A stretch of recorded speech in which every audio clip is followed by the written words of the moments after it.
Welcome back to AutoTechNick and another week of shop updates. Really, my objective with these videos is to keep you guys up to date real time with what's going on in the shop with the cars that we have here, and also what you guys can expect with the long form videos that I have editing. We all know I have that deep backlog of long form videos, so from the time you actually see the cars in the shop here, case in point this 456, to when you actually see the videos at the channel, there's quite a big gap because it takes me quite a while to work through that footage with everything else that I have going on. So I make these short weekly update videos so that way you guys can kind of know what's going on in the shop real time, and you can know what you could expect to see for long form content coming in the future. With that, let's jump right on into it and talk about where we're at with our 3 client cars that we have in the shop right now.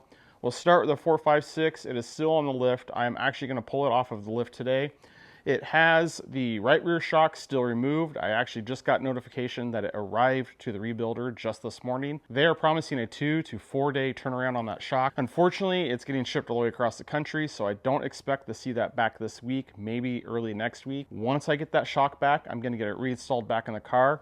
We're going to take this car for its final road test, or second attempt at the final road test, and we should be done with it, ready to get it back to the client. Although I have a feeling that this car, you might see it again here on the channel, not for some service work, but for something a little bit different, which is hopefully, if it turns out coming true, it's going to be pretty fun, a little experience. That's where we're at with our 456.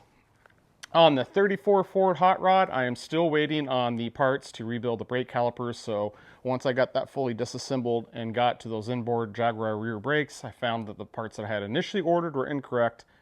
After a lot of research, I think I found and identified the calipers that were on the car. I had to order a new seal kit. It's coming from out of the country, so I'm waiting for that to arrive. I think it's actually working its way through customs right now. And once those get there, I can get that all buttoned back up, get that car on its final road test, and get that car back to the client. In short order, we're going to have the 34 Ford out of the shop back with the client, which is good. We could use that space. And the 456 finished up back to the client, which this car, it's overstated its welcome. I'm ready for this one to go.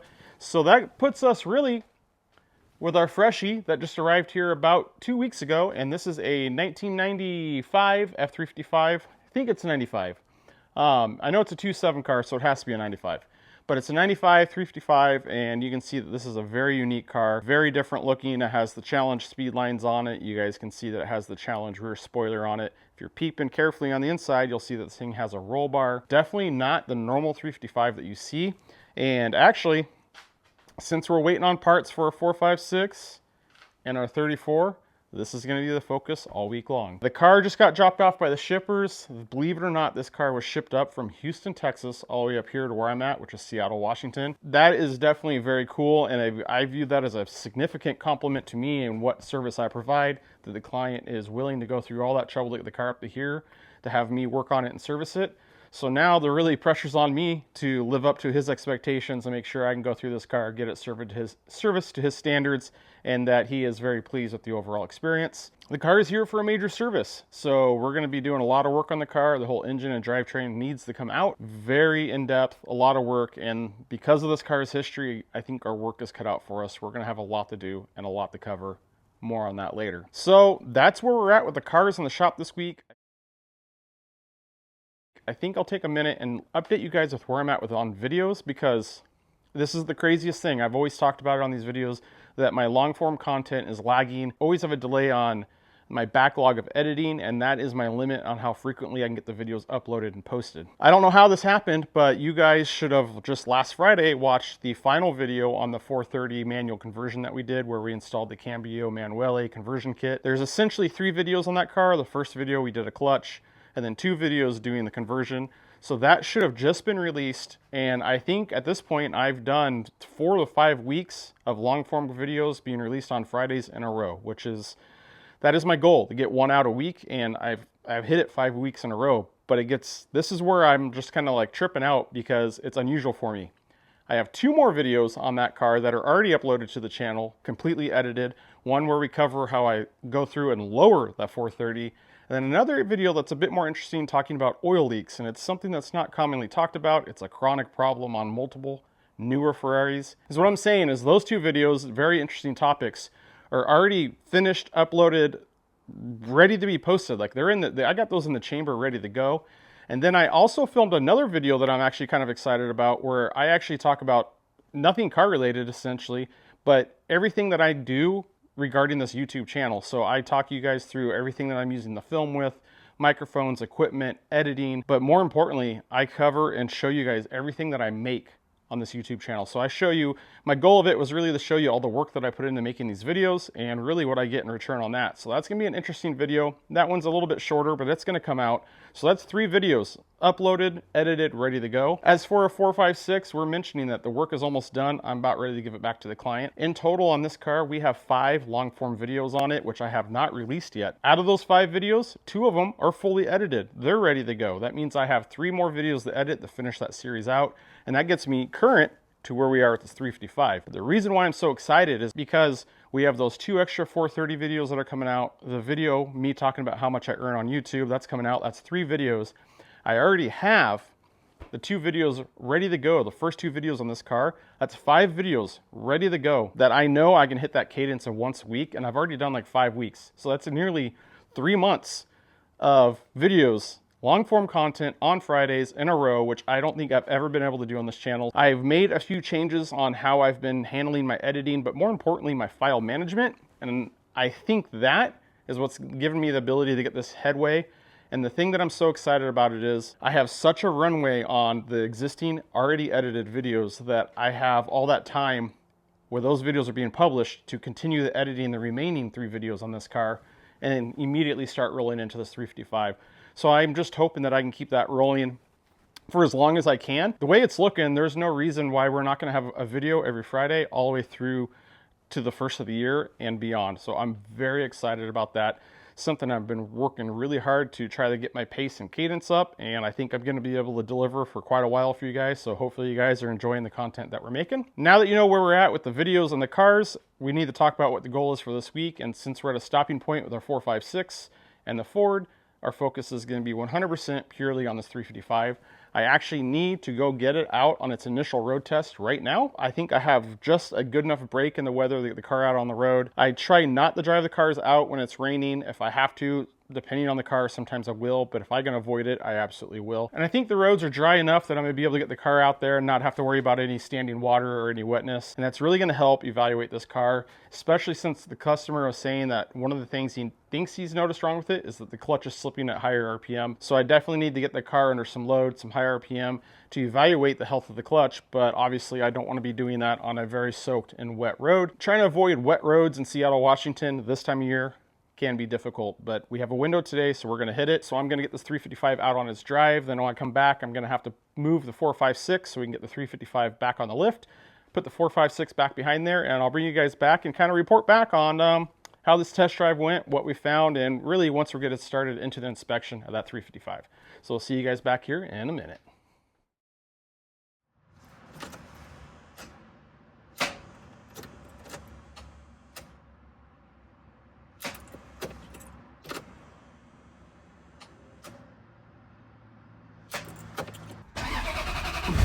Well, sounds like we're not going on a test drive right away. Okay, well, we didn't make it very far on that one. As you guys saw, I went to go fire the car up to warm it up, and I had 2 separate problems. The first problem was the starter would not engage intermittently. I know what the cause of that problem is. It's actually inside the starter itself, and I knew before going into driving the car today that that was a problem that we're probably going to have to address with this car. The second problem was I did get the car to fire up, but it was running terribly. So much so that I couldn't even rev it up. It wouldn't clear out. It was very fouled out. It was running, like I said, really bad. And that is also another complaint that the client had. And he actually ended up putting a lot of Berrymans in this car before it came up to me, and it's really low on fuel. And I actually just spoke with the client last night about that, and he was concerned. And I was like, that's fine. I'm going to have to put fuel in the car anyways. It's going to dilute it, so we should be fine with that. And obviously I assured him, if I'm driving the car and it's running really terribly, I'm just going to abort the test drive. I'm not going to be driving the car for sake of driving it. But I couldn't even get the car fired off. I can't even get it running good enough to get it down the street to the gas station. So rather than fuss with it, I went right to the culprit and quickly pulled out our spark plugs, and you can see they're just completely shot. Very fouled out. And if I remember correctly, he fouled spark plugs. I can't remember if the client put all 8 plugs in or only 4. And I know that he put 4 spark plug wires on and not the others. He did give me all the old parts. And obviously I was going to resolve the rest of the spark plug wires during the maintenance and repair. But you can see that the spark plugs looking like that, we're not going anywhere. I just don't want to dive into the service in this car. I want to get this car out on the road, evaluate how it runs and drives, so that way it gives us that data and information we need, so when we're inspecting the car and servicing it, we really know the overall health of the car. So my fix for this, rather than put new plugs in the car and potentially foul them out again, I have my little media blaster here for spark plugs. I just set them in there. It does an internal clean on the spark plugs, which is not a permanent solution. I've kind of talked about this before on the channel. It's just a temporary diagnostic aid. We're going to blast these spark plugs. I'm going to spend some time cleaning them out, make sure there's no media in them, put them back in the car.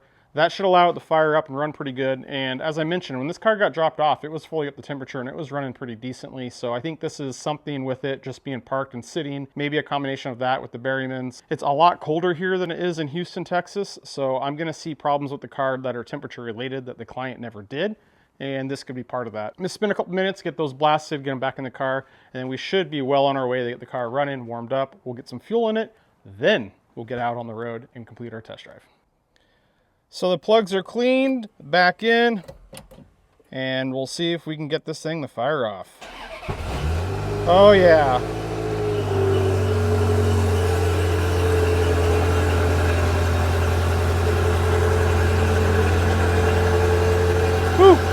We got some smoke, which is one of the things he was complaining about, but it's running a lot better. Now we can get it out and do our road test.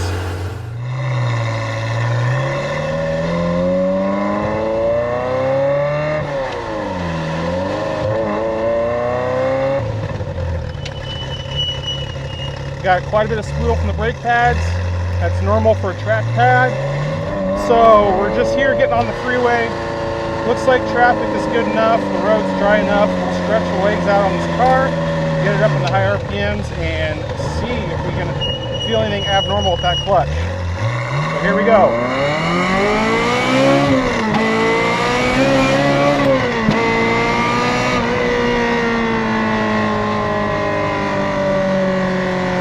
It just might be. It also felt a little low on power.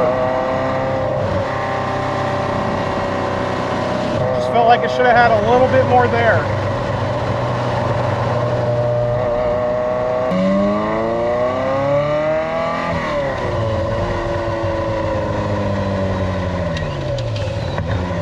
Alright, so we get on the freeway again and evaluate that clutch one more time.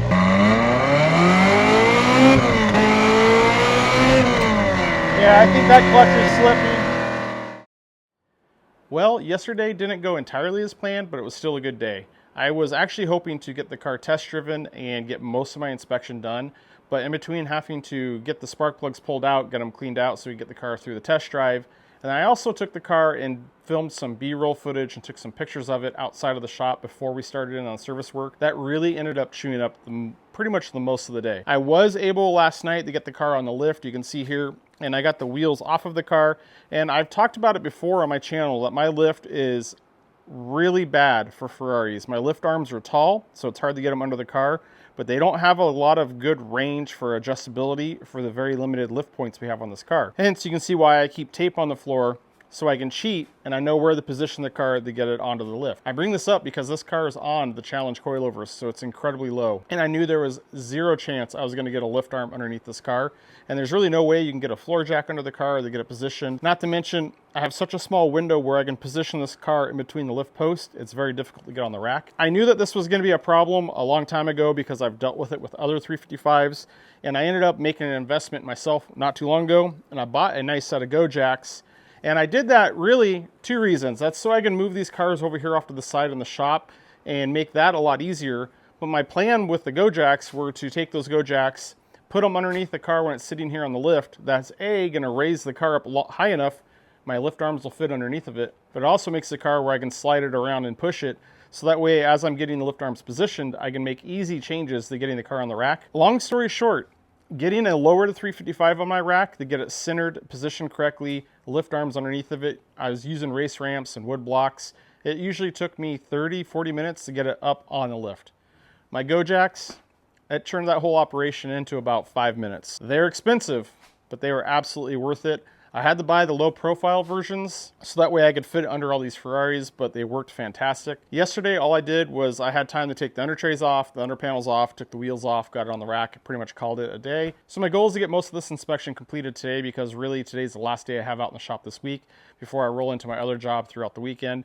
And I'd like to get the inspection done, completed, and off to the client over the course of the weekend so that way I can come out here next weekend.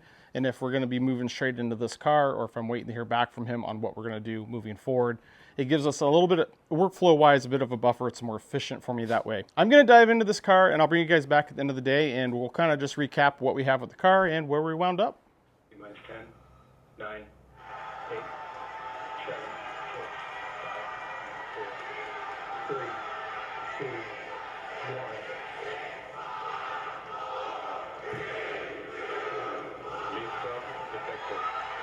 Motion.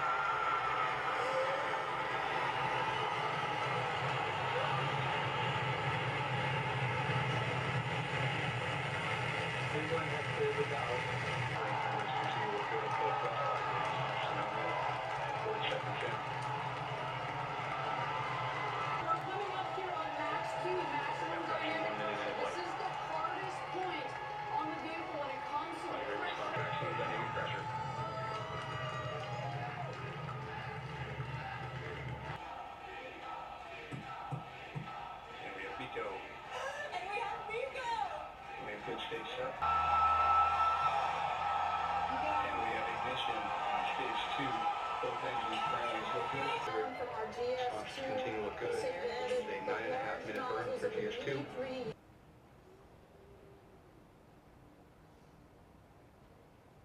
Continue to see body rates on GS1. That looks great. We have our booster reentry burn.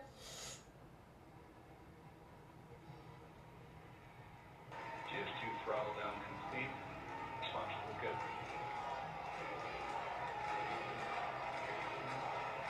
Eight minutes, 20 seconds from the flight.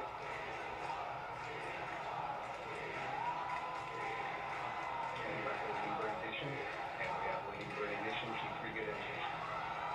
We've got our booster landing burn. Engine control looks good. Of course, those bullets are there. 8 minutes, 43 seconds. Flight deployed.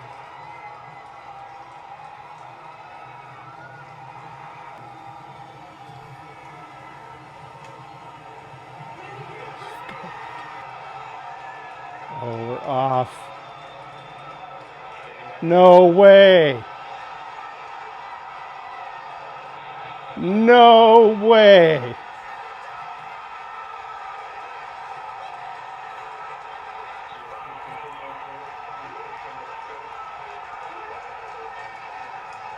Oh.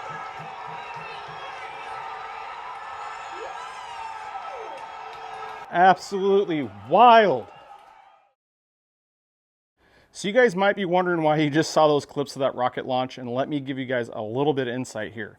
Now, when I left the Ferrari dealership in, I think, 2021, I actually ended up landing at Blue Origin, and that's where I've been working ever since. I actually work at Blue Origin on a weekend shift, and that gives me the entire week to come back out in the shop and do what I really love, which is servicing these Ferraris and making these videos for you guys. Now, I say this as, when I first hired on at Blue Origin, it was in a technical role, and I was actually working on the turbo pumps for the first stage engines of New Glenn, so the BE4s. So I actually worked on a lot of that hardware. I later transitioned to a different role, so I now am a people manager and I lead a team of technicians that are working on the hardware. The majority of my time spent at Blue Origin has been significantly involved with the BE3U and BE3PM programs. So the BE3U engine is the second stage engine that lifted the payload into orbit for the New Glenn launch. So I'm pretty fortunate with this insight that I have working at Blue Origin, and I know how difficult it is to make that work and get that rocket to land. I know how many people put so much time and work into it. That's only our second launch of New Glenn, and to stick the landing on the second launch, recover the booster so we can reuse it, is significant. Now for those BE3U engines that I'm responsible for, those are actually manufactured at our other facility in Huntsville, Alabama. I'm located up here in Seattle. But when we first started the development of those engines, that was all done up here in Seattle, and that's what myself and my team did for many years. We did a lot of rebuilding, building, and rebuilding of test engines that were going on and off the test stands to get the engines through their first version, the second version, get them qualified for flight. So even though myself and my team didn't necessarily touch that exact hardware, we did play a part in making it happen, and it was actually pretty cool to see it come down and land and do what it was built to do. It's a lot of hard work, no room for error.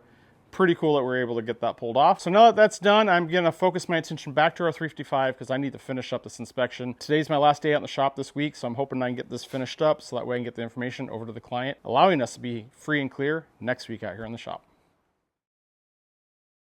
So here we are at the end of my Thursday, and I gotta tell you guys what, when I first started working at Blue Origin, I thought it was gonna be amazing. I'm like, man, I'm only gonna be working 3 days a week. I'm gonna have 4 days a week off. That's gonna be just so awesome. As time has gone on, it is so surprising how quickly my time off goes. It just, in a flash, flies by just like that. And here we are at Thursday night. I got the shop pretty much wrapped up and locked up.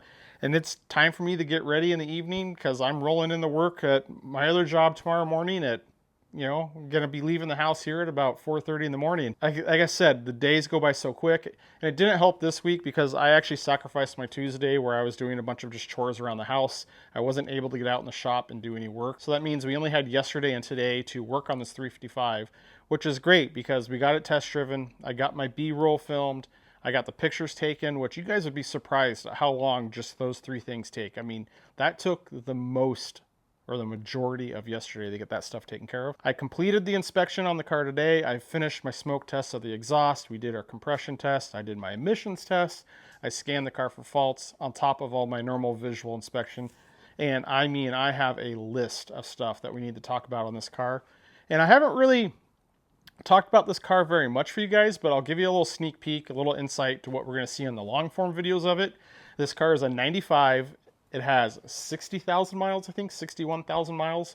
And from what I know, this car has spent the majority of its entire life as a track car on the racetrack. It is not an actual challenge car. It's a regular 355 road car, although the challenge cars essentially were road cars converted over. But it does have a lot of the challenge parts. But the reason why I'm talking about this and bringing it up is because any of you that have actually driven a car or been around a lot of road racing cars or cars that have spent a lot of time on the track, they see a lot of cosmetic wear and tear. And obviously you're going to have more mechanical wear and tear on them because of all the stresses and load and excessive or more heat that you're putting into it versus a street going car. So what I'm trying to say is this car is not a comparable car to a 60,000 mile road going 355. This car has been on the track. It's essentially a race car. That gave me a lot of stuff to notate and document. In the end, the car really wasn't that bad. The current owner has deep service records and history of the car, so this car has seen a lot of service and maintenance over the years. We have a good idea what has been done. He has a few complaints and things he noticed. I picked up a few things on the test drive. I picked up more stuff on the inspection, but overall, it's actually a pretty good car. Let's be honest. You have to adjust your perspective. This car is never going to be a garage queen. It's not going to win a car show. This is a car that you're going to take out, you're going to drive hard. You can beat on this car. You're not going to feel guilty, and you're going to have a lot of fun, a lot of smiles, just enjoying all the great aspects of 355s. We'll cover more of that in the long form videos, and I'll go over in detail of the car, but that has me set up in a good place for this weekend. So I need to compile all my information, my documentation, my pictures, my video, and get all of that over to the client. He's going to have a lot to digest going through that list. I mean, that's a big task for me to get all that arranged and organized. It usually takes me nearly a full day to get that email arranged, organize all the documentation together, and sent off to the client. I'm going to have that for him, and that means next week I'm probably going to hold off on just jumping in on the service on this car because I like the client to get that list, that email. I like to hold conversations with them beforehand so he knows the overall scope of work that we're going to be doing to the car, and more so the overall scope of what the expense of the bill is going to be, rather than me just jumping in right away and doing the belt service. So I'm probably going to drag my feet on this car a little bit until I talk to the client, get that list taken care of. And that means for work in the shop, hopefully I'll get some parts for one of these 2 cars and I can work on those on the meantime while I'm waiting to hear back from this client. Ideally, I could finish up one or both of these cars. Client gets back to me on the 355, and then I can jump back onto that car once these 2 cars are gone. Yeah, a lot going on. It was obviously a great day off. I mean, we launched a rocket, we got our payload to space, and we landed the booster, which is a big one. It's going to be real interesting going into work tomorrow and just seeing the atmosphere, the vibe, and the reaction of everybody. A lot of work, a lot A lot of long days put into that one. It's pretty cool to think that I had even just a small part of that. Never would have ever thought in my wildest dreams that I would have been a part of something like that. But here we are. So with that, guys, I think that's going to wrap it up out here in the shop. As always, I want to thank you for your support. Thanks for watching, and we'll see you guys on the next one.